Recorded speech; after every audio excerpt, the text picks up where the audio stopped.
Hello everyone. I thought I'd make a quick video about the binary search tree or binary search hand-in just because I realized that lots of people had difficulty getting to the main point of the hand-in. And I think this is a very important hand-in because it requires you to put together the knowledge that you learned during the architecture part. Typically that's very difficult to do. It's difficult to connect lots of different things that you learned during the course. So I knew this would be difficult, but I thought I could give you a solution so that you can understand how the architecture of modern computers even affect very high-level code and why it would give us the weird results that we saw. So let me quickly overview the hand-in. So we had to implement this binary search algorithm. It's a very simple algorithm to find an element in a sorted array. The typical way that this is implemented is using this code. A visual representation of the binary search could be something like this, where we have a sorted array. We want to find the value x, and we compare the x with the middle of the array. If it's smaller, we go to the left. If it's bigger, we go to the right. And when we program this, can be captured by two variables. We have a left variable and a right variable. And if x is smaller than the midpoint, then we set right to be equal to mid. Otherwise, we set left to be equal to the mid. And let's ignore the cases where we have to check for the boundaries and when we have to check whether the element is not in the array, all that stuff, right? So ignoring all these boundary case checks, this is the pseudocode, and as I mentioned, typically this is implemented like this. But in the hand-in we had two other implementations that were kind of strange. So the first one was this conditional, other one was this conditional implementation that instead of using an if statement, we use a conditional move. And this was coded in assembly. So we basically first compare the mid to x, and we assign the mid to right if the greater condition happens, otherwise it's a less than condition happens. So in this case, there is no conditional statements, and we expect the architecture to execute these three instructions in a row. So these are right now pseudo instructions because depending whether you had the Apple or Intel machine, I gave you different implementation. But essentially we had kind of like three instructions, a compare instructions and two conditional move instructions. So this is how this algorithm was implemented using this method. And finally, the next implementation was the slanted one, where we, instead of picking the middle point and comparing with x, we pick points that are more to the left. So if I had a slant 1, the slant 1 corresponds to the middle point. Slant 2 corresponds to picking the halfway point between the middle point, which would be, let's say, the quarter point. The slant 3 would be picking the halfway point between these two, and so on. So in this case, we would expect that we would need to do more comparisons, because if I compare with this guy, most often the result will be to the right. I would need to go to the right, but then I don't make much progress. Of course, if I'm lucky and the result is to the left, I go to the left, I make a lot of progress, but then I don't expect this to happen very often. In particular, this is very inefficient. In particular, if you make the slant very, very big, that corresponds to doing a linear search from left to the right, which is very inefficient. So those are the three algorithms that we had to talk about, but it turns out they give us some very strange results. So I will show you I will quickly give you the things that you could have observed, or pretty much everybody observes. And these were the main points that we wanted to get into. First of all, when this array is very small, the conditional move wins. But when the array is very big, conditional move loses. And it actually loses quite big in some tests, depending on the architecture that we have. So this is very weird. Why does this implementation really wins big for a small array, but really loses big for the large array? That's something we need to explain. And finally, the slanted one that I mentioned, it gets faster for a while, and then if you make the slant too big, then it gets slower. And in particular, for a big array, the slanted search is the best by far, even compared to the normal one. And it can go up to 20% faster speed, which is quite significant for some fundamental algorithms such as binary search, which is also very simple. Okay. To be able to explain these three findings, we need to look at a few concepts from the architecture, and this was the point of the hand-in. So the first concept we want to look at is this concept of pipelining here. To be able to explain this, we have learned about pipelining, but I'm going to try to explain this one more time in this video, hopefully visually, so that it helps. So let's, for the moment, assume I have some playing cards. I got some playing cards, so Let's assume each one of these cards is an instruction. Okay, so I'm going to lay these instructions, and I'm going to execute them from right to the left. So this is the first instruction that needs to be executed. This is the second instruction, third and fourth, and etc. For the sake of this video, let's assume that instruction execution requires 3 steps. First, I need to decode it. So I'm going to tap it with my little finger. Then I need to get the parameters, but I'm going to tap it with my thumb. Then I need to rotate it, which visually represent execution.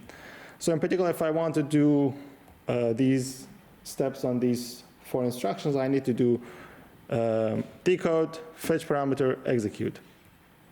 Decode, fetch parameters, execute. Decode, fetch parameters, execute, and so on. Decode, fetch parameters, execute. Okay? So that's what execution of instruction looks like without pipelining. So now let's add pipelining to the picture. With pipelining, we'll try to not waste any step of the steps, and we want to do things as efficiently as possible. So for example, I'm going to use both hands basically. So I'm going to basically be doing this.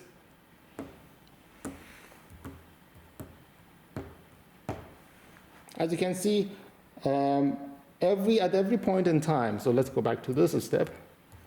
At every point in time, one instruction is being decoded, one instruction is being, whose parameters are being fetched, and one instruction is being executed. So I'm doing 3 things at the same time. This is called pipelining, and it's essentially a way for the hardware design have found to speed up the execution of the instructions. And in fact, most of the speed up that you have in your machine is from pipelining. If you disable your pipeline, your instruction will be executed much slower. Okay, but there's also one more thing we need to talk about, and these are these instructions. Where did I get them? I got them from the memory. Typically, instructions are cached. So let's put it this way. I have a small cache of instructions, let's say here, and every time I want to execute instruction, I need to fetch one instruction at a time. Okay, so you fetch instructions, and then you can do these execution steps. Okay. So here, this pile of cards represent the cache of the machine. So let's say this is the highest level of cache, the instruction cache, and or could be data cache. Sometimes instruction might need data. For example, to maybe this instruction, I have to be able to execute, I need some data that I need to get from the cache. So I need this data to be executed. Okay. What happens when the cache is empty? Well, if your cache is empty, then you need to fetch things from the memory. And to be able to visually represent the memory, let's assume my cache is empty and I want to get the next instruction to be executed.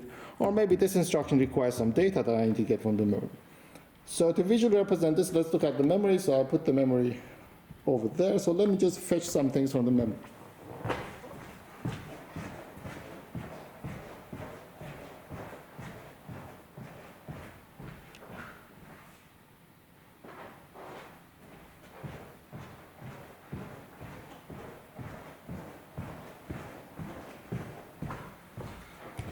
Okay, so I've fetched the next instruction. You'll see here. So now I can execute the next instruction. Okay. Well, you will see that if I need to do this over and over again to go to the memory and fetch instructions again, this is going to be very inefficient. So what happens in real hardware is that whenever you fetch instructions, you fetch a whole bunch at a time, so that after the execution of the instruction is done, you can get the next instruction to be executed. Okay. Same with data. You will like the data to be in the cache so that if this instruction needs some data, you can just fetch it from the cache. So this is what caching do in modern hardware, and it's a very vital part of the process. Okay. So now that we understand caching and pipelining, let us go back to this way of implementing the binary search. And let's say the array is very small. If the array is very small, the whole thing fits in the cache. So my entire array is over there.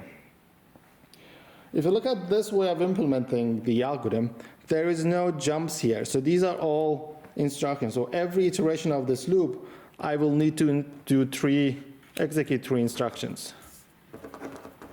do it this way. So there are 3 instructions.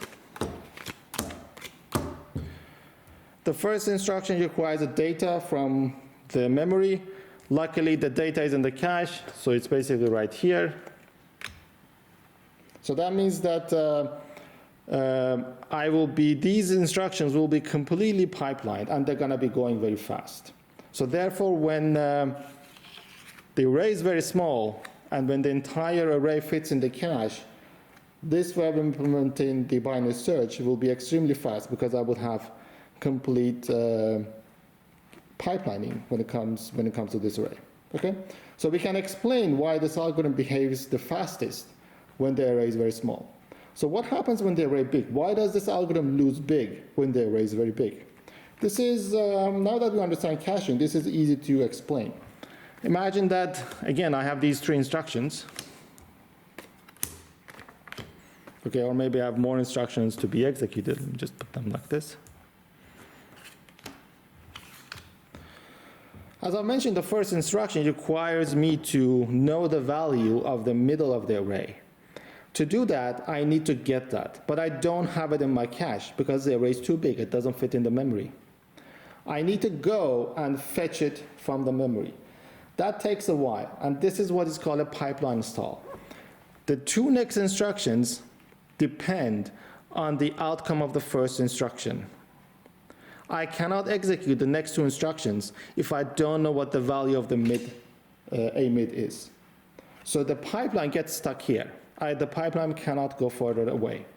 So essentially, I need to wait for this data to arrive from the memory, then I can quickly execute the next one, but then in the next iteration, I will be again stuck here. So I will be needing to fetch the items from the memory one by one, so therefore this becomes very, very slow. Okay? But now let's talk about why doesn't this affect us in the other implementations. Let's go back to the original implementation, which was over here. Okay. So what is going on here? Why don't I get slowed down in this implementation? Because it seems like I have